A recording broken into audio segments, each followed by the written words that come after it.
यासंबंधीचा पहिला अहवाल उपविभागीय दापोली यांचा आला आहे की पाणी ते दावा क्रमांक 231/2024 हा पहिला अहवाल आहे पाणी पिण्यास योग्य म्हणून।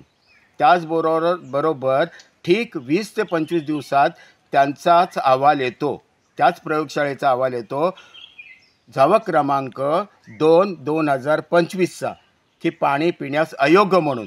तर एकाच प्रयोगशाळेतून हे दोन अहवाल पाणी पिण्यास योग्य, पाणी पिण्यास अयोग्य हे असे कसे येऊ शकतात अशी शंका आम्ही ग्रामपंचायतीच्या सभेमध्ये मांडली असता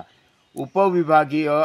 उपअभियंता यांची थातूरमातूर प्रश्न उत्तरे पाहता आम्हाला पूर्ण संशय झालेला आहे की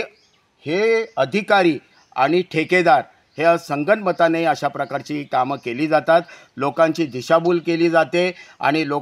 सरकारी पैसा जो येतोय त्याचा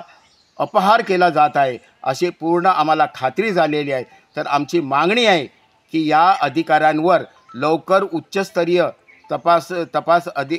व्हावा आणि आम्हाला त्याचा न्याय मिळावा अशी आम्ही मागणी करीत आहोत या ठिकाणी।